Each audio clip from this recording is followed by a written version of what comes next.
ಕಾಂಗ್ರೆಸ್ನ ಪಾಪದ ಕೊಡ ತುಂಬಿದೆ. ಲಂಚದ ಹಣದಲ್ಲಿ ಬದುಕ್ತಾ ಇದೆ ರಾಜ್ಯ ಸರ್ಕಾರದ ವಿರುದ್ಧ ಬಿಜೆಪಿ ರಾಜ್ಯಾಧ್ಯಕ್ಷ ವಿಜಯೇಂದ್ರ ಆಕ್ರೋಶವನ್ನು ವ್ಯಕ್ತಪಡಿಸಿದ್ದಾರೆ.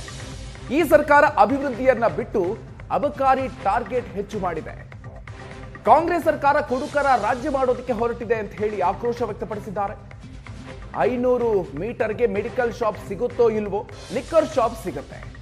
ದಿನಸಿ ಅಂಗಡಿಯಲ್ಲೂ ಕೂಡ ಹೆಂಡ ಮಾರೋ ಪರಿಸ್ಥಿತಿ ನಿರ್ಮಾಣ ಆಗಿದೆ ಅಂತ ಹೇಳಿದ್ದಾರೆ. ರಾಜ್ಯ ಸರ್ಕಾರದ ವಿರುದ್ಧ ಬಿಜೆಪಿ ರಾಜ್ಯಾಧ್ಯಕ್ಷ ಆಕ್ರೋಶವನ್ನು ವ್ಯಕ್ತಪಡಿಸಿದ್ದಾರೆ.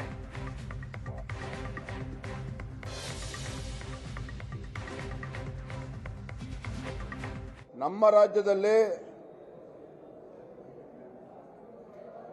ಅಕ್ರಮಗಳು, ಕಳ್ಳದಂಧೆ ಇರ್ಬೋದು, ಮಡ್ಕ ಇಸ್ಪೀಟ್ ಇರ್ಬೋದು, ಇವತ್ತು ಎಕ್ಸೈಸ್ ಲೈಸೆನ್ಸ್ ಅನ್ನ ಕೊಡ್ತೀವಿ ಅಂತೇಳಿ ಹರಾಜುಗಿಟ್ಟಿದ್ದಾರೆ. ಇವತ್ತು ಸಾವಿರಾರು ಕೋಟಿ ಅವ್ಯವಹಾರ ನಡೀತಾ ಇದೆ ಅಂತೇಳಿ ಇವತ್ತು ಬಹಿರಂಗವಾಗಿ ಚರ್ಚೆ ಆಗ್ತದೆ. ಅದಕ್ಕೆ ಪುರಾವೆಗಳು ಕೂಡ ಹೊರಗೆ ಬರ್ತಾ ಇದ್ದಾವೆ. ಒಟ್ಟಾರೆಯಾಗಿ ರಾಜ್ಯ ಸರ್ಕಾರ ಬದುಕ್ತಾ ಇರುವಂತದ್ದೇ ಲಂಚದ ಹಣದ ಮೇಲೆ. ತಮ್ಮ ಗ್ಯಾರಂಟಿಗಳನ್ನ ಈಡೇರಿಸುವ ಸಲುವಾಗಿ ಹಣವನ್ನ ಕ್ರೋಢೀಕರಿಸಲು ಸಾಧ್ಯ ಆಗದೇ ಪರದಾಡ್ತಾ ಇರುವಂತದ್ದು ಕೂಡ ನಾವು ನೋಡ್ತಾ ಇದ್ದೇವೆ. ಇದರ ಪರಿಣಾಮ ಏನಪ್ಪಾ ಅಂತ ಹೇಳಿದ್ರೆ, ಕಳೆದ 2.5 ವರ್ಷದಲ್ಲಿ ಹಲವಾರು ಬಾರಿ ಎಕ್ಸೈಸ್ ಟಾರ್ಗೆಟ್ ಅನ್ನ ಜಾಸ್ತಿ ಮಾಡಿರುವಂತದ್ದು. ಒಂದು ಕಡೆ ಬೆಲೆ ಏರಿಕೆಯಿಂದ ಜನ ತತ್ತರಿಸಿ ಹೋಗಿದ್ದಾರೆ.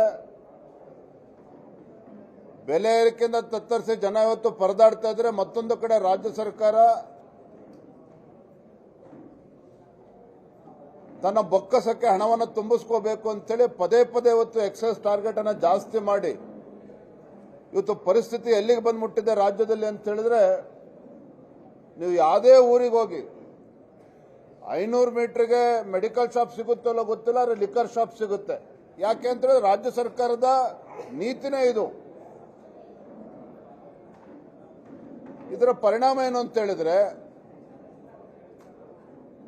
ಹುಬ್ಬಳ್ಳಿ ಇರ್ಬೋದು, ಬೆಳಗಾವಿ ಇರ್ಬೋದು, ರಾಜ್ಯದ ಯಾವುದೇ ಜಿಲ್ಲೆಗೆ ಹೋದ್ರೂ ಸಹ ವಿಶೇಷವಾಗಿ ಗ್ರಾಮೀಣ ಭಾಗದಲ್ಲಿ ದಿನಸಿ ಅಂಗಡಿಯಲ್ಲೂ ಕೂಡ ಇವತ್ತು ಹೆಂಡ ಮಾರ್ತಾ ಇರ್ತಕ್ಕಂಥ ಪರಿಸ್ಥಿತಿ ರಾಜ್ಯದಲ್ಲಿ ನಿರ್ಮಾಣ ಆಗಿದೆ. ದಿನಸಿ ಅಂಗಡಿಯಲ್ಲೂ ಕೂಡ ಇವತ್ತು ಲಿಕ್ಕರ್ ಅನ್ನ ಮಾರ್ತಾ ಇರುವಂತದ್ದು ಕಾರಣ ರಾಜ್ಯ ಸರ್ಕಾರ ಕೊಟ್ಟಿರತಕ್ಕಂಥ ಟಾರ್ಗೆಟ್ ಇವತ್ತು.